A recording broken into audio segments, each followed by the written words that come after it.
तो देवबंद ग्राम में एक व्यास मिश्र नाम के ब्राह्मण रहते थे। सब लोग सावधानी से सुनिए, इधर देखिए। कितने लोग वृंदावन गए, पहले हाथ ऊपर करो। सबरे गए लगभग। अच्छा, कितने लोगों ने वृंदावन में श्री राधा वल्लभ लाल जी के दर्शन किए हैं, वो भी हाथ ऊपर करो। तब तो ये कथा सुनना आपके लिए कंपलसरी है। राधा वल्लभ जी कैसे प्रकट हुए, कैसे विराजमान हुए, इसलिए बहुत ध्यान से सुनो। तो श्री व्यास मिश्र जी बहुत बड़े ज्योतिष के प्रकांड विद्वान थे और उनकी पत्नी थी श्री तारा माता जी, तारा मैया। व्यास मिश्र जी एक मुगल राजा के यहां गए और उसके भविष्य की कई बातें उन्होंने बता दी। तो राजा उनको बहुत सम्मान के साथ अपने यहां रखता था। पर तारा मैया थोड़ी व्याकुल रहती थी। क्यों? क्योंकि कोई विशिष्ट संतान की प्राप्ति नहीं हुई। तो व्यास मिश्र जी के एक बड़े भैया थे, वो सन्यासी थे। उनका नाम था नृसिंह आश्रम जी। एक बार वो देवबंद पधारे तो हजारों लोग उनके दर्शन करने के लिए गए, क्योंकि व्यास मिश्र जी के बड़े भैया हैं तो वो भी गए। जब उन्होंने प्रणाम किया तो तारा मैया का मुखमंडल देख करके नृसिंह आश्रम जी बोले कि आपके मुख पर थोड़ी हमको चिंता दिख रही है, क्या बात है, किस बात की चिंता में हो? तब तारा मैया बोली कि आप सब जानते हैं, अरे घर में एक संतान हो तो उसका एक सुख माता पिता को प्राप्त होता है, भविष्य में वंश आगे बढ़ता, आदि आदि बातें कही। तो श्री नृसिंह आश्रम जी बोले ठाकुर जी पे भरोसा रखो, सब मंगल में होगा। और बाकी अगर तुम चाहती हो कि हम अपने दिव्य दृष्टि से देख के बताएं तो संभवतः आगे कई वर्षों तक और शायद इस जन्म में आपके यहां संतान नहीं है, पर ठाकुर जी पे विश्वास करो, शायद कुछ मंगल में हो। तो उन्होंने एक ऐसी बात कह दी, तो फिर आप जैसे संतों को प्रणाम करने का फल क्या है? जब सब भाग्य से ही मिल जाना है, सब ठाकुर जी की कृपा से ही मिल जाना है, तो संत महापुरुष जब नगर में आते हैं उनको प्रणाम करने का फल क्या मिलेगा? फिर कभी कभी व्यक्ति अपने जीवन से व्यथित होता है तो कुछ इस प्रकार के शब्दों का प्रयोग कर देता है। नृसिंह आश्रम जी को थोड़ी ये बात जमी नहीं और उन्होंने कहा कि अगर मैंने अभी भी कहा कि तुम्हारे भाग्य में होगा या भगवान कृपा करेंगे तो मिलेगा, तो कहीं ना कहीं किसी एक जीव के चित्त में अविश्वास हो जाएगा। अब तो संत दर्शन और संत कृपा का फल क्या होता है ये प्रत्यक्ष दिखाना पड़ेगा।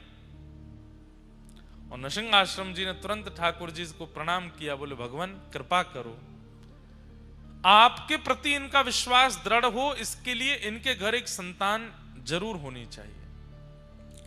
तुरंत उनके ध्यान में भगवान की मधुर वंशी दिखाई देने लगी, वेणु जी का दर्शन होने लगा। वेणु का दर्शन करते ही नृसिंह आश्रम जी समझ गए ठाकुर जी कह रहे हैं भगवान का प्रत्येक श्रृंगार, मुकुट, कुंडल, वस्त्र, पीतांबरी, माला, सबने अवतार लिया है ठाकुर जी के रूप का आस्वादन करने के लिए। हमारे रामानु संप्रदाय में एक आचार्य चरण हुए, अभी पिछली कथा में उनका चरित्र सुना रहा था मैं। वो भगवान के, उनका नाम था श्री कुलशेखर जी। कहते हैं उनके चरित्र में आता है कुलशेखर जी कौन थे? बोले भगवान की कौस्तुभ मणि के अवतार। भगवान की एक एक वस्तु अवतार धारण करती है, इसलिए जब भी हमारे ठाकुर जी का श्रृंगार अनवसर किया जाता है तो प्रत्येक श्रृंगार को प्रणाम करके रखते हैं। क्यों? क्योंकि ये सब कोई धागे नहीं है, मोती नहीं है, आभूषण नहीं है, वो रत्न नहीं है, कोई आचार्य चरण ही श्रृंगार बन के ठाकुर जी के कंठ में विराजमान हुए। इसलिए ठाकुर जी के संबंध की हर वस्तु को प्रणाम करके सम्मान के साथ उसको विराजमान। हमारे पुष्टि मार्ग में ठाकुर जी की गादी नहीं बोलते, गादी जी, झारी नहीं बोलते, झारी जी, मुकुट नहीं बोलते, मुकुट जी, वंशी नहीं बोलते, वंशी जी, सब में जी शब्द का प्रयोग क्यों करते हैं, वो सम्मान क्यों देते हैं? अरे भाई वो सामान्य नहीं है, निकुंज नायक भगवान के अधर पर विराजमान, वो वंशी है नहीं, वंशी जी, वेणु जी, वेत्र जी, सब में जी का प्रयोग करते हैं। तो भगवान की वंशी जब उनको दिखी तो वो समझ गए कि ठाकुर जी संकेत कर रहे हैं कि हमारी वंशी अवतार धारण करेगी और इन्हीं के आएंगे।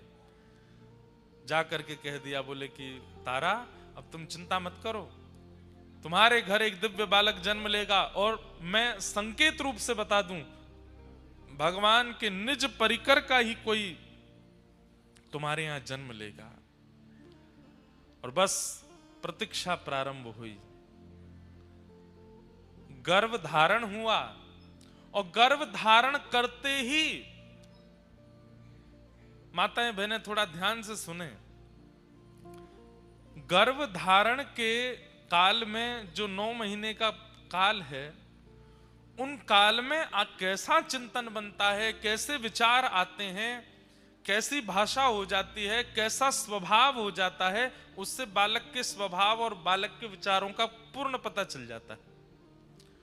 अगर माता थोड़ी चिड़चिड़ी हो रही है, माता जी को थोड़ा गुस्सा ज्यादा आ रहा है, माता को थोड़ा सा जो है व्यवहार विचारों में परिवर्तन आ गया है, अकेले बैठे बैठे विचारों में कुछ दूषित भावनाएं आ रही हैं, तो संभवतः आपको सत्संग ज्यादा करना चाहिए, क्योंकि वो बालक फिर वैसा ही बन जाएगा।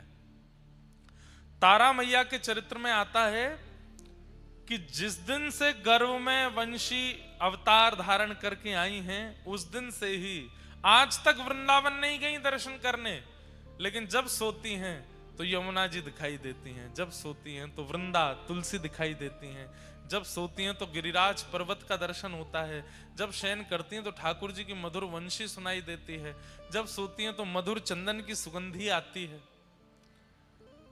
अच्छा, लगभग समस्त दिव्य आचार्यों के चरित्र में आपको यह बात मिल जाएगी कि जन्म से पूर्व उनकी मैया की स्थिति ऐसी होंगी। चैतन्य महाप्रभु वो तो भगवान ही, राधा कृष्ण तनु ही एक भय, तो चैतन्य महाप्रभु प्रकट भय।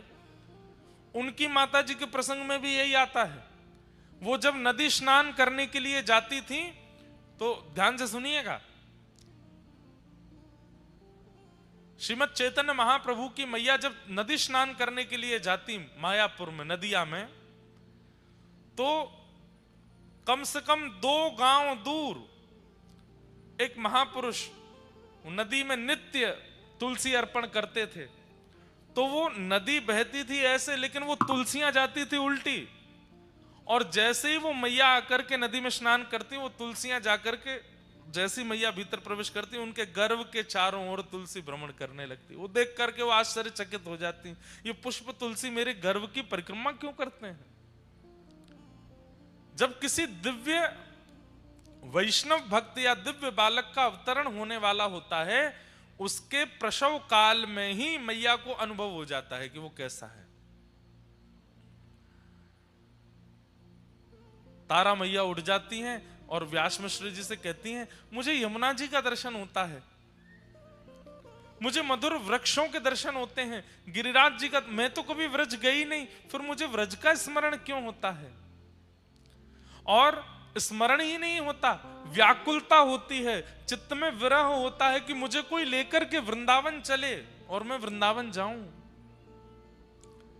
व्यास मिश्र जी, आप कुछ योजना बनाइए ना, मुझे लेकर के वृंदावन चलिए।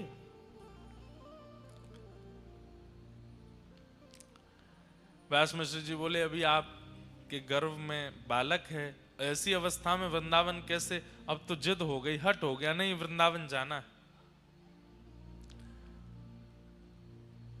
व्यास मिश्र जी ने राजा से कहा, जो मुगल राजा था, कि हमें अपनी पत्नी को वृंदावन लेकर के जाना है, आप आज्ञा दें।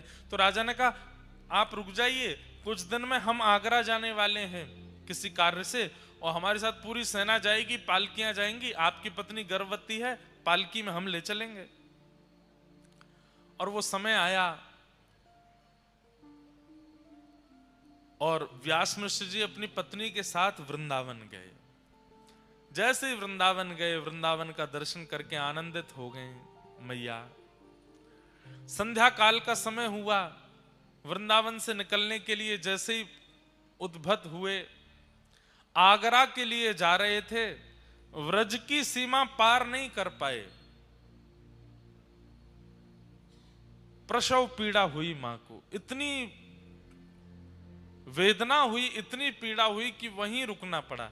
अब जो जहां पर हमारे महाप्रभु जी का प्राकट्य हुआ, हितरवंश महाप्रभु का बाद गांव, वो व्रज का अंतिम गांव है। उसके बाद फिर आगरा की सीमा लग जाती है संभवतः, और व्रज विश्राम हो जाता है। वहीं पहुंची है मैया, पालकी वहीं रखनी पड़ी। सबने कहा क्या हुआ, तो प्रसव पीड़ा हो रही थी। मैया को लेकर के पास के गांव में गए, उसी को बाद गांव कहते हैं। वहां ले जाकर के ग्रामवासियों ने मैया को घेर लिया और राजा से कहा आप अपने कार्य से आगरा जाइए, अब हम तो आगे की यात्रा नहीं कर पाएंगे, हमें यहीं रुकना पड़ेगा। ठाकुर जी ने कैसी योजना बनाई कि आचार्य चरण का प्रादुर्भाव ब्रज से बाहर ना हो, व्रज में ही हो जाए। और पावन तिथि आई और बाद गांव में श्री ठाकुर जी के वंशी के अवतार हितरवंश महाप्रभु का प्रादुर्भाव हुआ, प्राकट्य हुआ। नाम उनका हरिवंश रखा गया, हरिवंश बालक। अच्छा, नाम भी हरिवंश क्यों रखा गया? हरिवंश इसलिए रखा गया क्योंकि इनका वंश आगे बढ़ नहीं रहा था। व्यास मिश्र जी का वंश आगे बढ़ नहीं रहा था, लेकिन इनके बड़े भैया ने कहा कि हरि तुम्हारा वंश बढ़ाएंगे आगे, तुम्हारा वंश आगे है नहीं।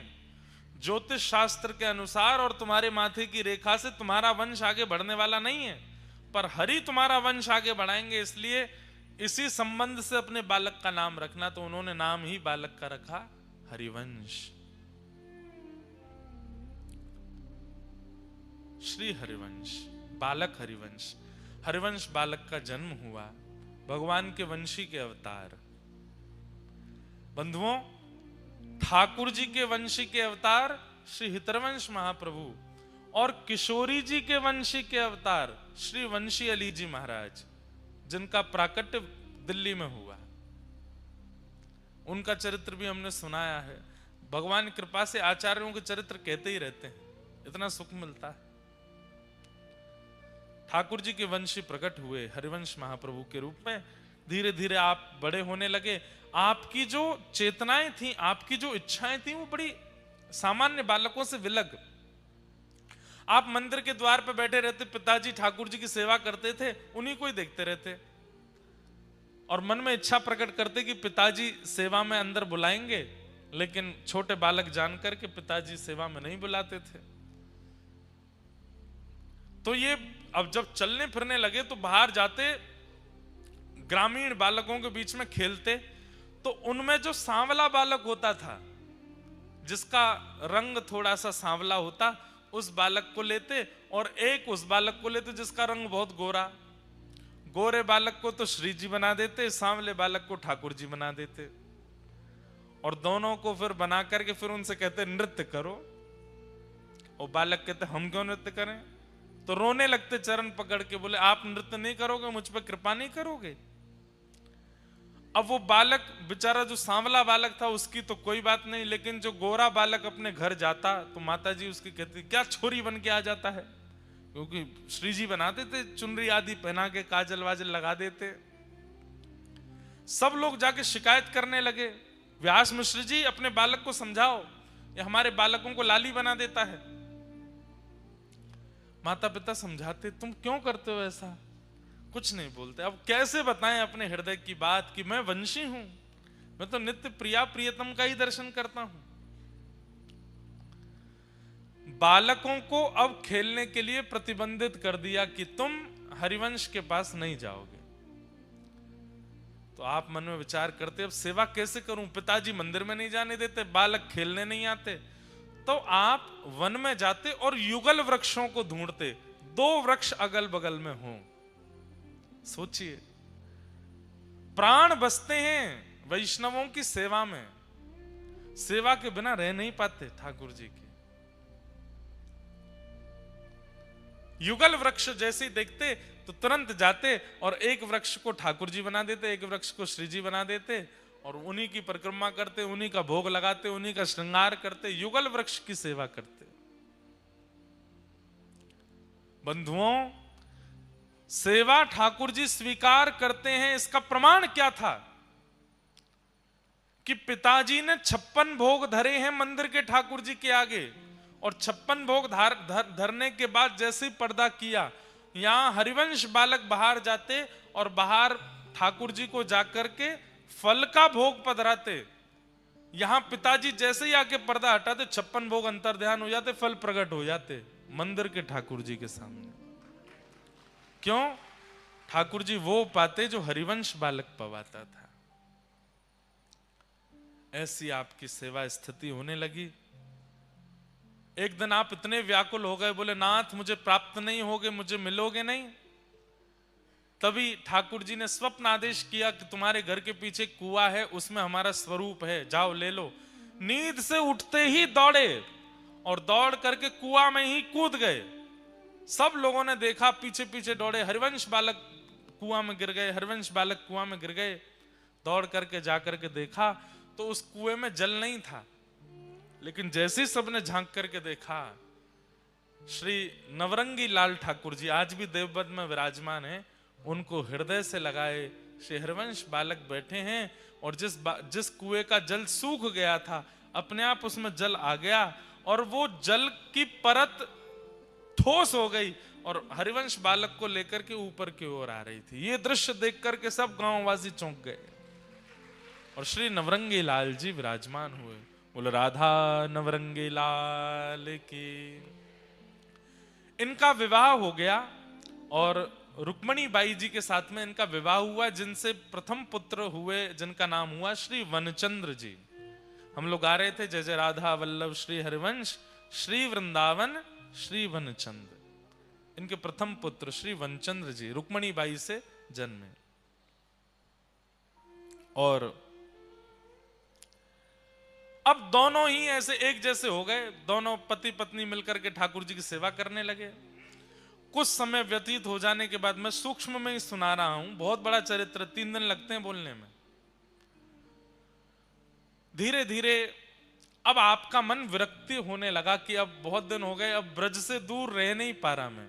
अच्छा, आपका जन्म हुआ, जन्म के बाद फिर वापस माता पिता आपको लेके देवबंद आ गए थे। अब इनकी इच्छा हुई कि मैं वृंदावन जाऊं।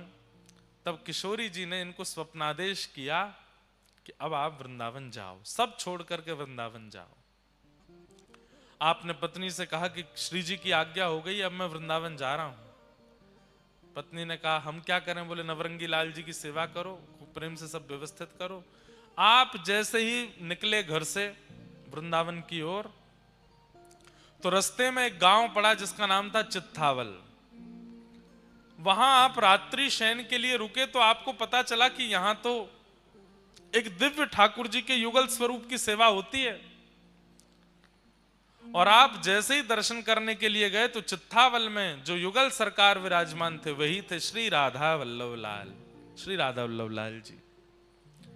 ये व्रज से दूर है चित्थावल, वहीं देवबंद के आसपास है। आत्मदेव नाम के ब्राह्मण रहते थे। उन आत्मदेव ब्राह्मण ने शंकर जी की आराधना की। सब लोग इधर देखो, ध्यान से सुनो। और शंकर जी की इतनी आराधना की कि शंकर जी प्रसन्न होकर प्रकट हो गए और प्रकट होकर के बोले वरदान मांगो, क्या चाहिए? तो आत्मदेव जी बोले आपके हृदय को जो सबसे प्रिय लगता हो वो मुझे दे दो। शंकर जी बोले ये क्या मांग लिया आपने? बोले अब तो वही चाहिए जो आपके हृदय को सबसे प्रिय है। तो महादेव श्वेतद्वीप गए और जिन ठाकुर जी की सेवा स्वयं महादेव अपने हाथ से करते हैं, उन श्री राधा वल्लभ लाल जी को लाकर के आत्मदेव को प्रदान किया। ये राधा वल्लभ जी कौन है? महादेव के ठाकुर जी हैं। इसलिए हम कभी कभी कहते हैं कि महादेव के मंदिर में जाओ, हमारे सोमनाथ महादेव के पास जाओ और जाकर के पहले खूब कह दो ओम नमः शिवाय, खूब कह दो नमः पार्वती पतये हर हर महादेव, खूब जो शिव जी की आराधना करते हो जिस प्रकार से सब कह लो, अपनी पहले पूरे मन की सारी इच्छाएं कर लो। लौटते समय हमारी कही एक बात मान लो, जब आप मंदिर से दर्शन करके लौटो तो अंतिम बार जब देख रहे हो वापस निकलने से पहले, तब एक बार कह दो, बोलो श्री राधा वल्लभ लाल की। महादेव प्रसन्न हो जाते हैं। क्यों? उनकी सेवा के ठाकुर जी हैं राधा वल्लभ जी। कथा आती है कि एक बार नारद जी और गरुड़ जी दोनों को अपने ऊपर अभिमान हो गया कि हमसे बड़ा कोई भक्त नहीं है। तो ठाकुर जी ने आज्ञा की कि चलिए एक काम कीजिए। बोले क्या? श्वेत द्वीप घूम के आओ। 7 द्वीप है ना, हम लोग जिस द्वीप में रहते हैं उसको जम्बू द्वीप कहते हैं, ऐसे एक श्वेत द्वीप है। श्वेत द्वीप जाओ और वहां के भक्तों का दर्शन करके आओ। तो श्वेत द्वीप जब नारद जी और गरुड़ जी पहुंचे तो वहां इन्होंने क्या देखा? राधा वल्लभ लाल जी मंदिर में विराजमान हैं। देवादिदेव महादेव सुंदर आरती उतार रहे हैं, घंटे घड़ियाल बजा रहे हैं। कार्तिकेय जी और श्री गणपति जी सुंदर भोग सामग्री उठा उठा करके ला रहे हैं, राधा वल्लभ जी के सन्मुख पधरा रहे हैं। पार्वती जी सुंदर सामग्री सिद्ध कर रही हैं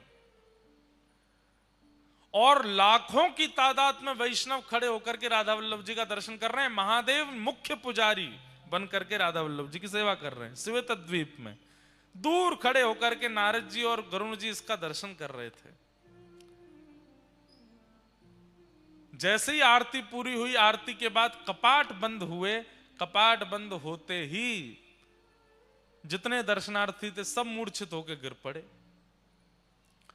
केवल 2 खड़े रह गए। कौन? नारद जी और गरुड़ जी। अब ये दोनों एक दूसरे को चेहरा देखें, ये क्या हुआ? ये सब एक साथ मूर्छित हो गए। सबके पास जाकर के श्वास देखी, नब्ज देखी तो सबके प्राण जा चुके हैं। तो घबरा गए नारद जी। बोले ये क्या हो गया? थोड़ी देर में शंकर जी फिर आए और फिर से जैसे ही कपाट खोले, कपाट खुलते ही सब पुनः जीवित होके खड़े हो गए। नारद जी ने जाके शंकर जी को प्रणाम करके कहा, भगवान ये कैसी लीला? बोले भैया, किसी के प्राण अन्न में बसते हैं, किसी के धन में बसते हैं, किसी की वायु में बसते हैं, किसी के जल में बसते हैं। श्वेत द्वीप के दर्शनार्थियों के प्राण राधा वल्लभ जी में बसते हैं। जब राधा वल्लभ जी सामने होते हैं तो ये जीवित रहते हैं, और जैसे ही राधा वल्लभ जी के दर्शन अनवसर होते हैं इनके प्राण निकल जाते हैं। तब नारद जी का अभिमान भंग हुआ कि मैं भक्त हूं। भैया, ठाकुर जी को देखे बगैर मैं तो खूब जीवित रह लेता हूं, मैं कैसा भक्त? भक्त तो ये हैं जो ठाकुर जी को देखे बिना एक क्षण रह ही नहीं पाते, जीवित ही नहीं रहते। वो महादेव के सेवा के ठाकुर जी राधा वल्लभ जी, जब आत्मदेव ब्राह्मण ने कहा अपनी हृदय की सबसे प्रिय वस्तु दो, तब महादेव राधा वल्लभ जी को ला करके आत्मदेव ब्राह्मण को दिया, और चित्तावल ग्राम में आत्मदेव उन्हीं राधा वल्लभ जी की सेवा करते। आज जैसे ही हितरवंश महाप्रभु वहां पहुंचे, ठाकुर जी को जैसे ही देखा, ठाकुर जी ने अपने नयन मटकाने शुरू किए। मूर्तिमन ठाकुर जी ऐसे ही रहते हैं, लेकिन हितरवंश महाप्रभु के आते ही उन्होंने अपने नेत्रों को ऐसे ऐसे घुमाया। अरे ये तो बड़े प्यारे ठाकुर जी हैं, नैन मटका रहे हैं मुझे देख के। जय जय कछु आज्ञा है। ठाकुर जी ने तुरंत हृदय में प्रकट होकर के आज्ञा करी, आप मेरे वंशी के स्वरूप हो। ये आत्मदेव जी हमको शंकर जी से ले तो आए अपने पास, पर हमारी इच्छा है कि अब हम वृंदावन में विराजमान हों। इसीलिए हमने आपका घर छुड़वा करके आपको वृंदावन जाने की आज्ञा करी, और रास्ता में आप भटकते हमारे पास ही आए। अकेले मत जाओ, हमको लेकर के जाओ वृंदावन। अब सुनिए बात आगे, तो सुनिए ठाकुर जी कैसी लीला करते हैं। तो हितरवंश महाप्रभु बोले चलेंगे आप वृंदावन? बोले हाँ, हम तो तैयार बैठे हैं। बोले ये हमारे सेवक हैं, पास में अभी आएंगे बाहर निकल के आत्मदेव, इनसे हमको मांग लेना। और सुनो, एक काम और करना है। बोले क्या? इनकी 2 बेटियां, उन दोनों से ब्याह और कर लेना। बोले कि मैं तो विवाहित हूं और अपनी पत्नी आदि सबको छोड़ छाड़ के आया हूं। ठाकुर जी बोले हमारी आज्ञा है, माननी तो पड़ेगी। वृंदावन में तुम हमको विराजमान कर दो कि ब्रह्मा सेवा कौन विस्तार करेगा? और ये आत्मदेव जी ऐसे नहीं देंगे हमको, इनकी पुत्रियों से विवाह करना पड़ेगा। तो इतना कह ही रहे थे, इतने में ही आत्मदेव जी आ गए। ठाकुर जी पुनः खड़े हो गए ऐसे। आत्मदेव जी आकर के बोले कहिए भगवान, बड़ी कृपा, आप पधारे। अच्छा, ठाकुर जी भी एक साथ दो रोल कर लेते हैं। यहां हितवंश महाप्रभु से क्या कह रहे हैं कि आत्मदेव जी आए, उनसे हमको मांग करके ले जाना, इनकी बेटियों से ब्याह कर लेना। और वहां भीतर आत्मदेव के सामने भी प्रकट हो गए और उनसे कह रहे हैं सुनो, अब हमारी व्रज जाने की इच्छा है, बाहर एक सेवक आए हितवंश महाप्रभु, इनको हमें प्रदान कर दो। आत्मदेव जी बोले मैं आपके बिना कैसे रहूंगा। ठाकुर जी बोले हम प्रकट होकर दर्शन दे रहे हैं ना, ये दर्शन तुम्हारी स्थिति में सदा रहेंगे। आत्मदेव जी बोले एक और प्रार्थना सुन लीजिए। बोले क्या? मैं आप चले जाएंगे तो मेरी जीविका कैसे चलेगी? मंदिर से ही मेरा घर चलता है, मेरी दो बेटियां हैं, बेटियों का पिता हूं, कैसे निर्वन, इनका ब्याह आदि करना है, सब कैसे होगा? ठाकुर जी बोले वही तो व्यवस्था हमने कर दी है, बाहर जो आए हैं उनसे अपनी दोनों बेटियों का ब्याह कर दो, और ब्याह करने के बाद भाई बाहर कहीं ब्याह करोगे तो दहेज मांगेंगे, तुमको देना पड़ेगा, इनको दहेज रूप में हमको दे देना, हमको दहेज में दे दो। कैसे ठाकुर जी की लीला, दोनों जगह आज्ञा कर दी। यहां आत्मदेव जी गए, यहां से हरिवंश महाप्रभु बोले हमको आपसे एक जरूरी बात करनी है। आत्मदेव जी बोले हमको भी बहुत जरूरी बात करनी है। बोले पहले आप बताओ। बोले नहीं पहले आप बताओ। नहीं मुझे तो ठाकुर जी ने आज्ञा करी वो बताना है। हाँ तो मुझे भी तो ठाकुर जी ने आज्ञा करी है, मुझे भी वही बताना है। हरिवंश जी बोले तो पहले मैं ही कह दूं। बोले हाँ कह दो। वो ठाकुर जी ने आज्ञा करी है कि राधा वल्लभ लाल जी को वृंदावन जाना है, आप इनको हमें प्रदान कर दो। आत्मदेव जी बोले ये तो हो गई एक आज्ञा, दूसरी आज्ञा क्या करी? हरिवंश महाप्रभु बोले आपको कैसे पता कि दूसरी आज्ञा भी है? बोले क्योंकि यही डिट्टो आज्ञा हमको भी करी है। तो बोले अच्छा तो दूसरी आज्ञा आप बता दो। बोले दूसरी आज्ञा ये करी है ना कि हमारी बेटियों से ब्याह कर लो। हाँ यही बोले हैं। और बोले फिर ये भी बोले हैं कि दहेज में हमको दे दो। कैसे ठाकुर जी हैं, अद्भुत लीला करते हैं। महाप्रभु जी ने दोनों कन्याओं से विवाह कर लिया। उनके नाम कृष्णदासी और मनोहारी दासी, उन दोनों से विवाह किया और दहेज में मिले श्री राधा वल्लभ लाल जी। आप लोग जब वृंदावन प्रकट जो भजन है वृंदावन प्यारो वृंदावन, उसकी वीडियो देखेंगे, उसमें सूक्ष्म सूक्ष्म आचार्यों के चरित्र दिखाए हैं। उसमें जब आप देखोगे तो आप राधा वल्लभ जी का प्रसंग देखना, आज देखना जाके, कैसे महाप्रभु जी विराजमान होते हैं। अभी जब बधाई पद गावे उस समय अगर कैमरा वाले भैया दिखा देंगे, उसमें जब पद गवे तब वृंदावन प्रकट पद में से वीडियो निकाल के राधा वल्लभ जी के प्राकट्य की, बहुत सुंदर वीडियो है। ठाकुर जी बढ़िया बैलगाड़ी में विराजमान भये, दोनों कृष्णदासी और मनोहारी दासी दोनों पत्नियों को विराजमान करके हितवंश महाप्रभु राधा वल्लभ जी को लेकर के, और इतना ही नहीं खूब धन धान्य दिया, खूब संपत्ति प्रदान की। लाल जी जा रहे हैं वृंदावन, खूब बढ़िया ठाट से विराजेंगे। श्री हितवंश महाप्रभु ठाकुर जी को लेकर के पहले वृंदावन पधारे, वृंदावन की सीमा पे ही रुक गए। वृंदावन बंधुओं, उस काल में जब राधा वल्लभ लाल जी विराजे थे, उस काल में भय का केंद्र था। क्या था? दिल्ली से आगरा जाने वाले लोग वृंदावन से सोचते थे दिन ही दिन में निकल लो, शाम नहीं होनी चाहिए। क्यों? बड़े बड़े चोर डकैत आदि आदि सब रहते थे वृंदावन। और एक और बात, आगरा से दिल्ली और दिल्ली से भी आगे तक बड़े बड़े जहाज यमुना जी में चलते थे। खूब विशाल स्वरूप था यमुना जी का। तो खूब बड़े बड़े व्यापारियों का व्यापार जहाज के द्वारा, आपके गुजरात में है ना मुंद्रा पोर्ट है और भी हैं। उस समय पर वृंदावन भी एक पोर्ट था, बहुत बड़ी यमुना जी थी तो जहाज जाते थे बड़े बड़े। और वृंदावन में जो जहाज तनिक रुक जाता था उसको लूट लिया जाता था। ऐसी स्थिति थी वृंदावन की जब राधा वल्लभ जी पधारे।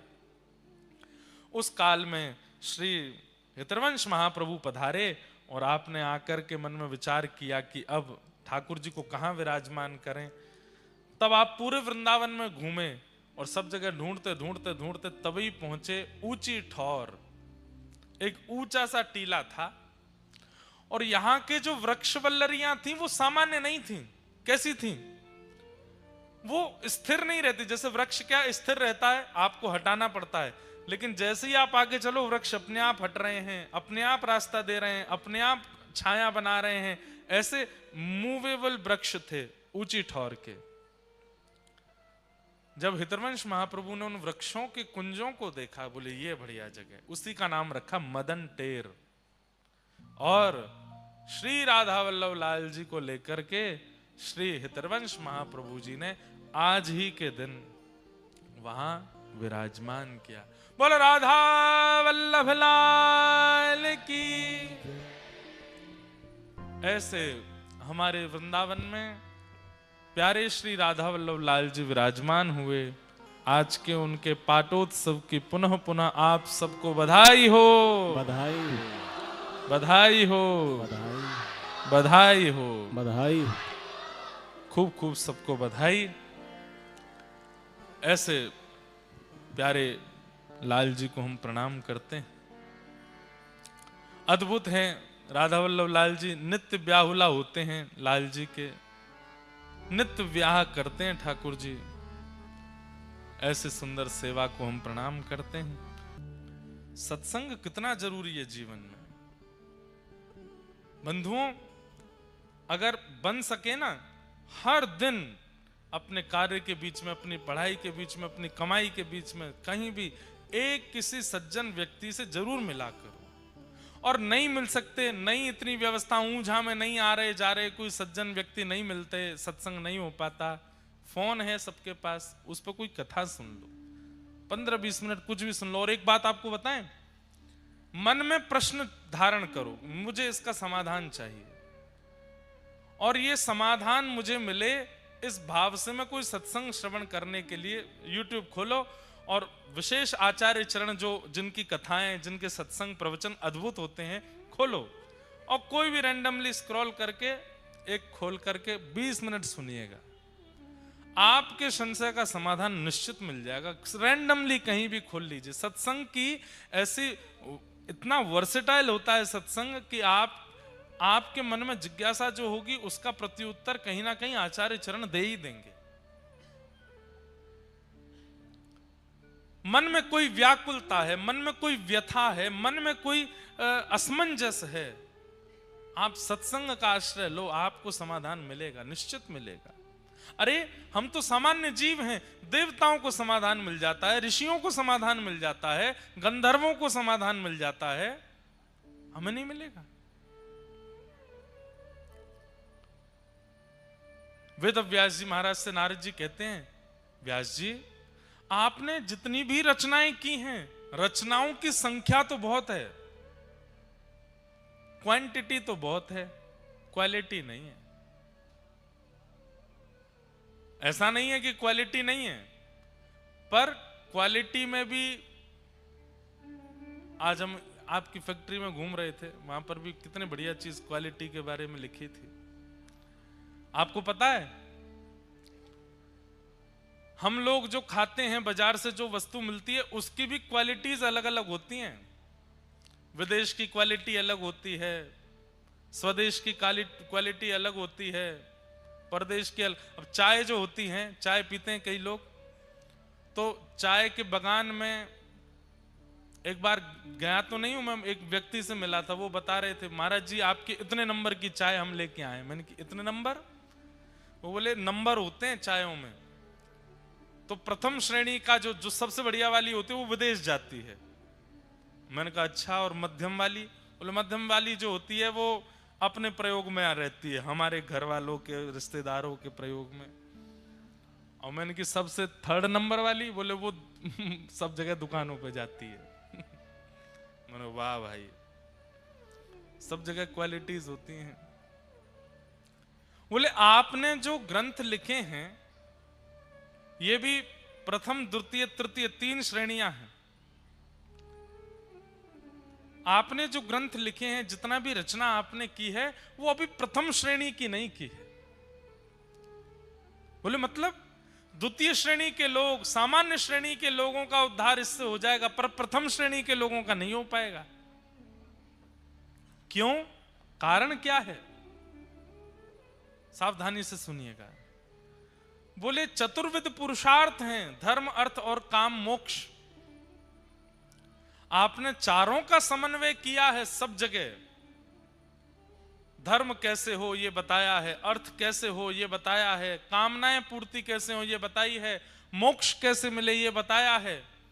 परंतु पंचम पुरुषार्थ प्रेम के बारे में आपने कुछ नहीं लिखा, इसलिए आपका मन अशांत है। बहुत ध्यान से सुनो। हम लोग सब चार कार्यों में ही रहते हैं, धर्म अर्थ काम और मोक्ष। सुबह उठने से रात्रि सोने तक, रात्रि सोने से सुबह उठने तक भी हम लोग केवल चार क्रियाओं में ही रहते हैं, धर्म अर्थ काम मोक्ष। स्नान करना धर्म है, वस्त्र पहनना धर्म है, तिलक लगाना धर्म है, व्यापार पे जाना धर्म है, सब धर्म। अब ये धर्म करते हैं, इसके बीच में हमारी कामनाएं हो जाती हैं। क्या कामना हो गई? फेफड़ा खाना है, क्या फाफड़ा खाना है, फाफड़ा खाना है। और क्या खाते हैं?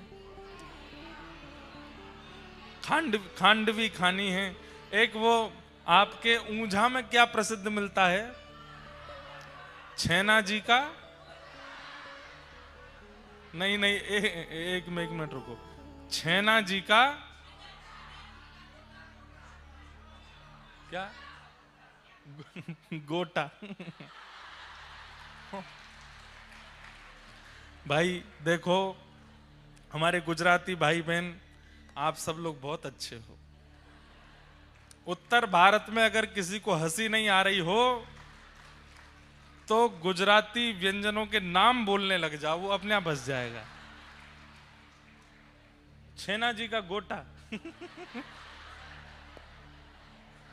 अब ऐसा लगता है कि कोई गोटी है उसको तल देते होंगे, गोटा बन जाता होगा।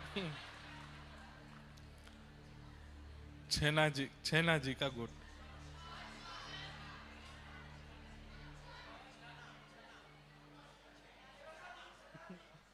छना जी का गोटा। हमने सुना है कि गुजरात के लोग जब नाथद्वार जाते हैं, माउंट आबू जाते हैं या वापस अहमदाबाद जाते हैं तो ऊंझा वही खाने रुकते हैं, क्या? गोटा। वाह भाई, छना जी का गोटा। तो बढ़िया है, हमें भी थोड़ा स्वाद तो कराना कैसा है। तो सुनिए, जहां बात चल रही है वहां आ जाओ।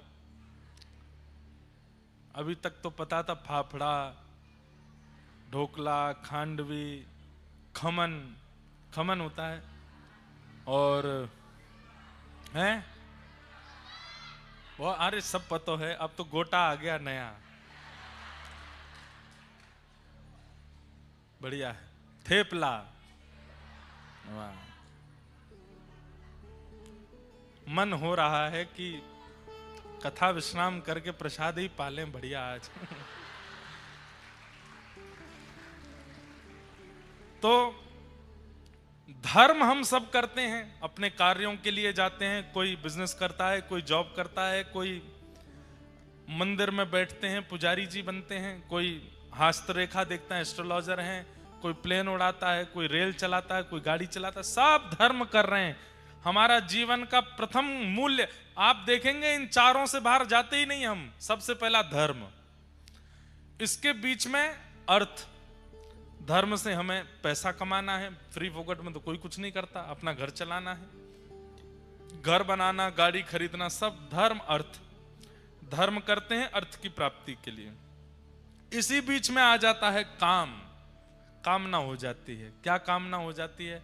ये खाना है, ये पीना है, ये पहनना है, ये ऐसे करना है, मतलब ये कामनाओं की पूर्ति करने लगते हैं। धर्म अर्थ काम, और इन तीनों को करते करते पूरा जीवन निकाल देते हैं। धर्म अर्थ काम, धर्म अर्थ काम, धर्म अर्थ काम, और जैसे ही दांत गिर जाते हैं, आंखों पे जाला पड़ जाता है, नाक से नाला बहने लगता है, लाठी से चलने लग जाते हैं, फिर एक ही कामना रह जाती है, अब मोक्ष मिल जाए। धर्म, अर्थ, काम और मोक्ष, इन चारों के अलावा पांचवा हमारे पास कोई काम नहीं है। हम इन चारों में ही घूमते रहते हैं, लेकिन संतुष्टि नहीं होती। कितना भी धर्म कर लें, मतलब कितनी भी मेहनत कर लें कर्म करके, संतुष्टि नहीं होती। बड़ी बड़ी फैक्ट्री बना ली, बड़े बड़े व्यापार कर लिए, खूब टर्नओवर कर लिया, साल में नंबर 1 पे नाम आ गया, लेकिन फिर भी संतुष्टि नहीं होती चित्त को। भारत के 10 सबसे धनवान व्यक्तियों से कभी मिल लीजिए, क्या वो संतुष्ट हैं? ना, संतुष्ट नहीं। इतना पैसा आता है फिर भी संतुष्ट नहीं है। इतना धन कमाने वाले, धर्म करने वाले संतुष्ट नहीं। कामनाओं की पूर्ति करने वाले लोग, ऐसे ऐसे लोग रहते हैं हमारे भारत में और हमारे देश में, जो सुबह का नाश्ता अगर मन कर गया कि बेंगलोर की इडली खानी है तो फ्लाइट पकड़ के बेंगलोर जाते हैं, वहां इडली खा लेते हैं। दोपहर में मन हो गया बड़ा पाव बंबई का खाना है तो बंबई की फ्लाइट पकड़ के बंबई में बड़ा पाव खाते हैं। रात्रि में मन हो गया दुबई में जाके भोजन करना है तो दुबई पहुंच के भोजन करते हैं, रात्रि का सो जाते हैं। ऐसे ऐसे शौकीन लोग भी हैं, पर उनसे जाके पूछिए संतुष्ट है? संतोष है चित्त को? संतुष्ट नहीं। पर आओ हमारे वृंदावन, द्वार द्वार जाकर के मधुकरी मांग करके पाने वाले बाबा, श्री राधा श्री राधा श्री राधा, युगल नाम सो नेम जपत नित कुंज बिहारी। कुंज बिहारी श्री हरदास नाम जप करवे वाले बाबान से कहो, बाबा रूखी रोटी पाओ, छिलका वाली दाल से भोजन करो, कभी कछु नाम ले, चंदन लगाओ, रज में लोटे रहो, संतुष्ट हो। बोले हम ते बड़ो संतुष्ट कोई नहीं, हमसे बड़ो आनंद में कोई नहीं, हम ते ज्यादा सुखी कोई नहीं, हम ते ज्यादा प्रसन्न कोई नहीं, हमसे ज्यादा सुख में कोई नहीं है। अरे आपके पैरों की एड़ियां फट गई परिक्रमा करते करते, शरीर की स्थिति ऐसी जर्जर होती जा रही है, बाबा फिर भी कह रहे हो संतोष है? बोले क्यों? हाँ हम बहुत संतुष्ट हैं, बहुत संतुष्ट हैं। वास्तव में बंधुओं, इंद्रियों को जागृत करने वाला असंतुष्ट हो जाता है और इंद्रियों की इच्छाओं को सूक्ष्म कर देने वाला परम संतुष्ट हो जाता है, परम संतोषी हो जाता है। पर यहां पर नारद जी की मानो तो नारद जी क्या कह रहे हैं? केवल कोरा धर्म करे, कोरा अर्थ कमावे, कोरा कामनाओं की पूर्ति करे और कोरी मोक्ष की प्राप्ति करना चाहता हो, ऐसा व्यक्ति सदैव असंतुष्ट रहेगा। तो बोले कोरे की जगह क्या करे? बोले धर्म में प्रेम का पुट लगा दे, अर्थ में प्रेम का पुट लगा दे, कामनाओं में प्रेम का पुट लगा दे और मोक्ष में भी प्रेम। प्रेम यानी वह प्रेम नहीं जिसे हम आप सोचते हैं, वो प्यार वाला प्रेम नहीं। श्री प्रिया प्रियतम के नित्य विहार का प्रेम, श्री उमा पार्वती जी के नित्य विलास का प्रेम, श्री जानकी रमन श्री राम जी के नित्य विहार का प्रेम, भक्ति का प्रेम धर्म में है, अर्थ में है, काम में है, मोक्ष में है, तो व्यक्ति संतुष्ट हो जाएगा।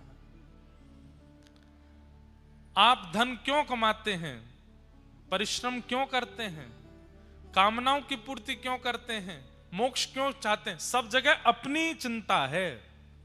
मुझे धन कमाना है, मुझे अपनी कामनाओं की पूर्ति करनी है, मुझे अपने आप को मोक्ष दिलाना है, इसलिए आप असंतुष्ट रहते हैं। सब जगह पर केवल ठाकुर जी विराजमान हो जाएं। धन क्यों कमाना है? इतना धन कमानो है कि महाराज घर भी चल जाए, खूब सुंदर कथा भी है जाए, वृंदावन में जाके बिहारी जी को बंगला भी बन जाए, श्री गिरिराज जी की सुंदर तलेटी में 56 भोग भी लग जाए, संतन की सेवा भी है जाए, गौ सेवा भी है जाए, इतना धन। अब धन कमाने के पीछे इच्छा क्या हो गई? गौ सेवा भी है, ठाकुर जी की सेवा भी है, भागवत की कथा भी। अब कई बालक युवा आते हैं कथाओं में, आप सत्य मानेंगे, आप विश्वास नहीं मानेंगे, कितने बालक तो इसलिए मेहनत करके पढ़ रहे हैं कि हम कुछ बन जाएं तो हम अपने नगर में कथा कराएंगे, हम अपने नगर में श्री गिरधर लाल जी का उत्सव करेंगे। एक तो करा भी चुके, एक बालिका ने सिविल्स के एग्जाम दे रही थी, 1-2 बार क्लियर नहीं हुआ, माता पिता के साथ आई, बहुत सामान्य से परिवार से, इतना सामान्य परिवार कि कई कई बार सप्ताह में किसी किसी दिन भूखा भी रहना पड़ता, भोजन नहीं है घर पे। पिताजी ने बड़े पैसे इकट्ठे करके लाली को पढ़ाया। अब मिलने के लिए आए, बोले महाराज जी मुझे आशीर्वाद दीजिए कि मेरा एग्जाम क्लियर हो जाए। मैंने कि खूब आशीर्वाद है। तो रोने लगी। मैंने कि क्या बात है? बोले कथा करानी है, इसलिए एग्जाम क्लियर हो जाए। मेरी जो सैलरी 1 साल की आएगी उससे मैं कथा कराऊंगी, ऐसी कथा कराऊंगी पूरा नगर आवे, सबको प्रसाद की व्यवस्था, सब संतों के लिए व्यवस्था। मैंने कि अब तो तुम ये बात लालजी सो, गौ माता सो, संत जनों से निवेदन करके बोल दो, वृंदावन को प्रणाम करते हुए व्रज से ये बात पक्की कह करके जाओ कि आप हमारे एग्जाम क्लियर करा दो, हम वृंदावन की खूब सेवा करेंगे, खूब संतों की सेवा करेंगे, खूब बढ़िया कथा कराएंगे। पास भी हो गई अच्छे नंबरों से, साल भर की जितनी कमाई हुई, खूब ऊंचे पदवी पर। जब खूब अच्छी कमाई हो गई, पिताजी का कर्जा बाद में चुकाया, पहले कथा कराई। कथा करा करके सबको आनंदित किया।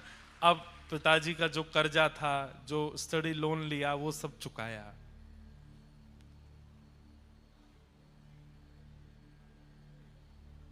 एक बालक, साइंस का स्टूडेंट, अब उसको कथा से ऐसी रुचि हो गई, अब पढ़ने लिखने का मन नहीं, वृंदावन में रहना है, वृंदावन में रहना है।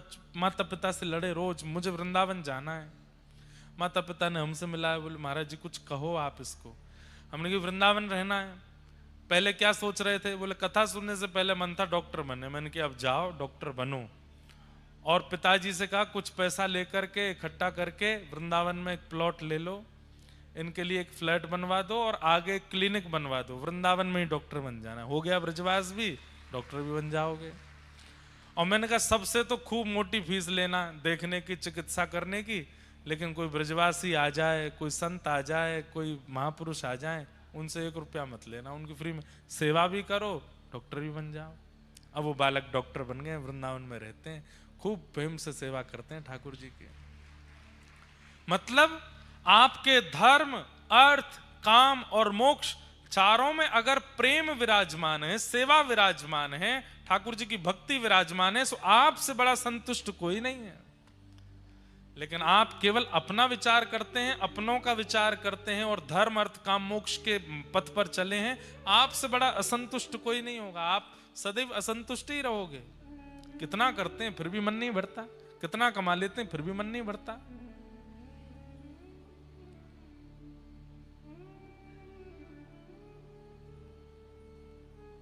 इसलिए अपनी प्रत्येक क्रिया में अब ठाकुर जी को विराजमान कर लो। रसो वैशः, रसस्वरूप श्री ठाकुर जी प्रेम रूप धारण करके आपकी प्रत्येक क्रिया, प्रत्येक इच्छा, प्रत्येक भावना में विराजमान हो गए, आपसे बड़ा संतुष्ट कोई नहीं, बहुत संतोष होगा।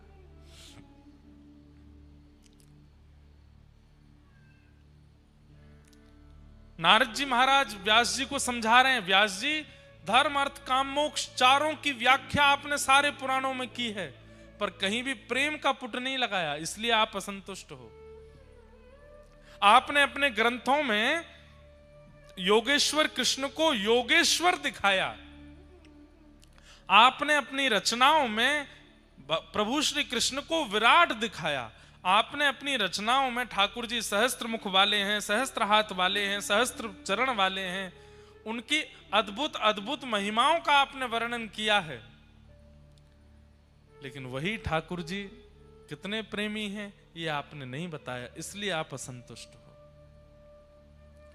आपने उनके वैभव का प्रकाश कर दिया, आपने उनके प्रभाव का प्रकाश कर दिया, उनके स्वभाव का प्रकाश नहीं किया है, इसलिए आप असंतुष्ट हो। किसी भी ग्रंथ में आपने ये वर्णन किया कि व्रज में ठाकुर जी कैसी लीला करते हैं, गोपियों के साथ कैसा विहार करते हैं, अपने मधुमंगल, श्रीदामा, तनसुका, मनसुका जैसे सखाओं के संग ठाकुर जी कैसी लीला करते हैं, आपने कहीं वर्णन किया? नहीं, इसलिए आपका मन असंतुष्ट है। वही परमात्मा जिनकी भ्रगुटी टेढ़ी करने पर भूचाल आ जाता है, पृथ्वी डामाडोल हो जाती है, वृंदावन में छचिया भरी छाछ पे नाच नचायो, थोड़ी सी छाछ के लिए नृत्य करते हैं, आपने कहीं वर्णन किया? नहीं किया। ब्रह्मांड नायक सर्वेश्वर श्री कृष्ण नारायण स्वरूप में पूरे ब्रह्मांड का संचालन करते हैं, लेकिन व्रज वृंदावन की लीला में मैया से चंद्रमा मांगते हैं, आपने कहीं वर्णन किया?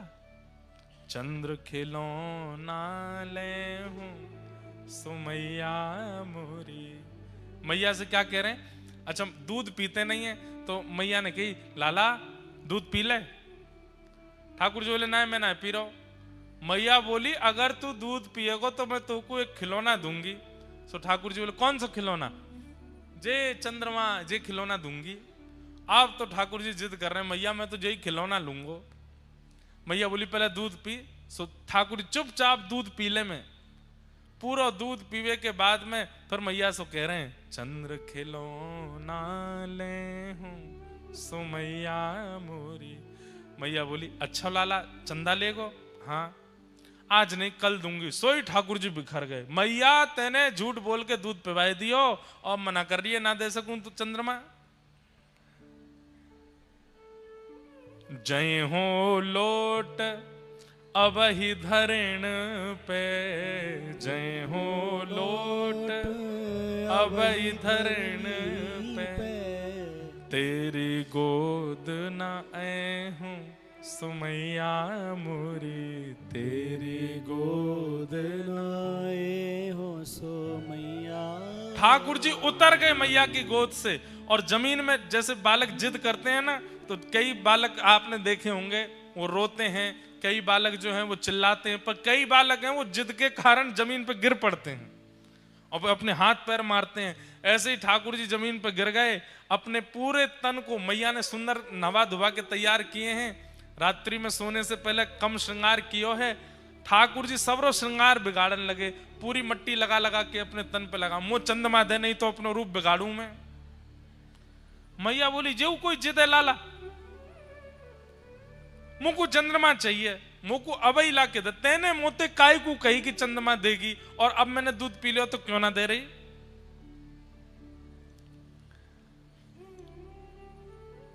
मैया बोली अच्छा लाला आ गयो चंद्रमा आ गयो। सो मैया ने कहा कि खिड़की पे एक परात रख दई, वहां में जल भर दियो। सो चंद्रमा को प्रतिबिंब आ गयो। चंद्रमा वहां में दिखन लगो। सो मैया ने गोद में लाल जी लिए, देख ही आगो चंद्रमा।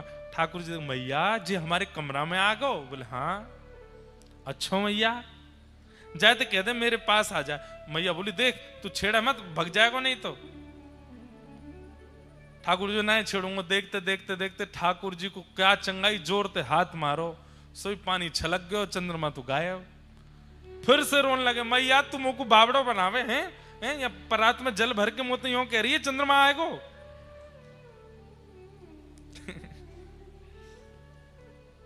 सोई गोद से उतर गए और बोले मैया अब मैं जा रहा हूं, पूरे गोकुल में हल्ला करूंगा।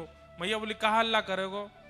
हूं तो सुत में नंद बाबा को, हूं तो सुत में नंद बाबा पर तेरो सुत ना कहे हूं सुमैया मोरी, तेरो सुत ना कहे। मैया मैं पूरे गोकुल में हल्ला कर दूंगा। कहा आज के बाद यदि मोते कोई ने यशोदा को लाला कही तो वापस गोबर फेंक के मारूंगा। मैं तो नंद बाबा को लाला हूं, तेरो लाला ना हूं मैया। बालक गुस्सा में कह दें मैं तो पापा का बेटा हूं आपका नहीं हूं, ऐसे कह देते हैं। ऐसे ठाकुर जी कह रहे हैं हूं तो सुत में नंद बाबा को, तेरो सुत ना कहे। जैसे ही ठाकुर जी ने कही कि मैं नंद बाबा को लाला हूं तेरो लाला ना हूं, मैया को हृदय करुणा से भर गयो। मैया अरे मेरो लाला इतको आजा, इतको आजा। मेरी सुन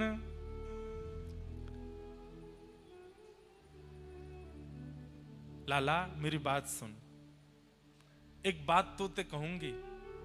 ठाकुर जी दूर खड़े बोले मैं ना आ रहा हूं, तू मैया झूठ बोला मुझे मुझे बावड़ो बना दे। बावड़ो जाने पागल बनाए दे, ब्रज भाषा को शब्द है बावड़ो, तुमको को बावड़ो बनाए दे। मैया बोली अरे एक बहुत जरूरी बात कहनी है लाला ने, मेरे पास तो आ। ठाकुर जी बोले मैं ना आऊंगा। सो मैया कहा बोली ऐसी बात है जो दाऊ को नहीं बतानी है तो ये पता चलनी चाहिए। सोई ठाकुर जी आ गए, मुंह को जल्दी बता मैया, ऐसी कौन सी बात है जो दाऊ तो छुपानी है।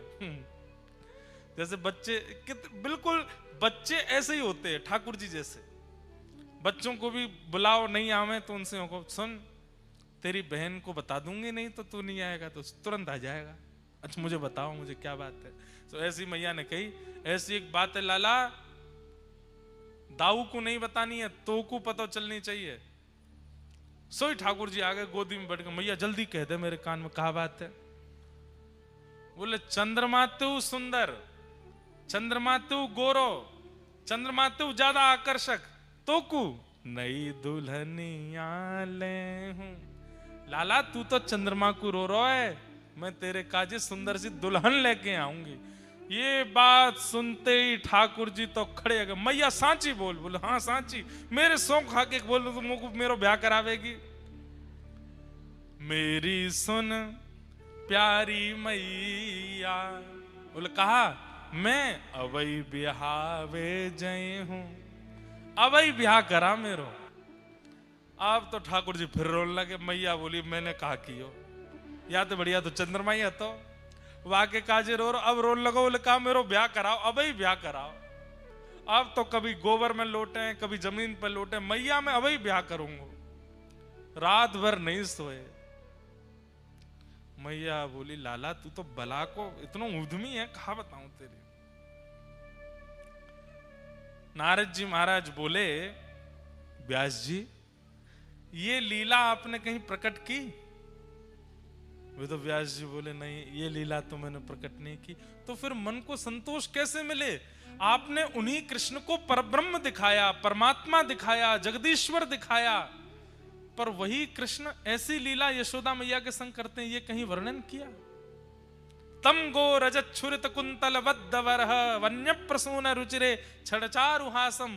गैयाओं के संग कैसी लीला ठाकुर जी करते हैं, ये आपने कहीं वर्णन की?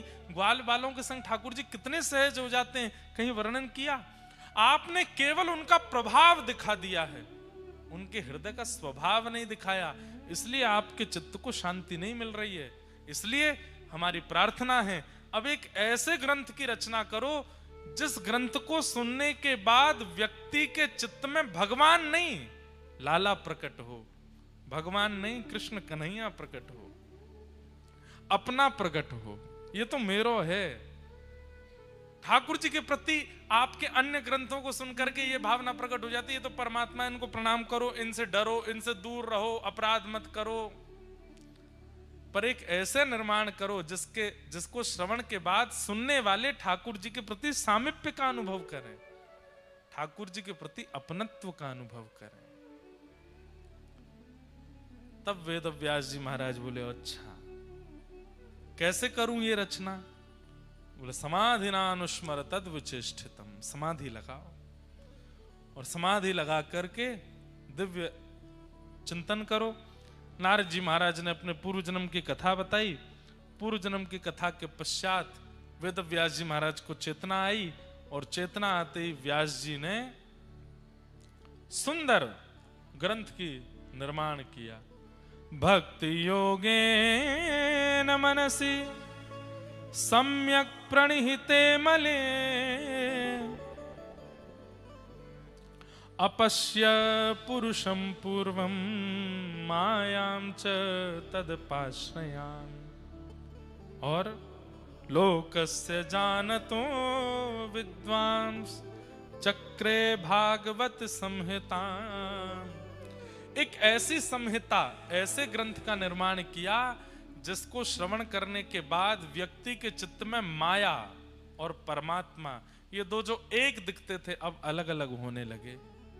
और सम्यक हितम यासा संहिता, सबको अपने कल्याण का, अपने हित का अनुभव होने लगा। ऐसे ग्रंथ का निर्माण किया जिनका नाम है श्रीमद् भागवत महापुराण। भागवत जी वास्तव में क्या है? ठाकुर जी को आपका बना देती हैं। ये भागवत जी की कृपा है। भागवत में वर्णित भगवान की लीला, भगवान की कथा, भगवान का स्वरूप, भगवान का अनुभव, वो ठाकुर जी को अपनत्व की स्थिति में लिया था। ये हमारे हैं।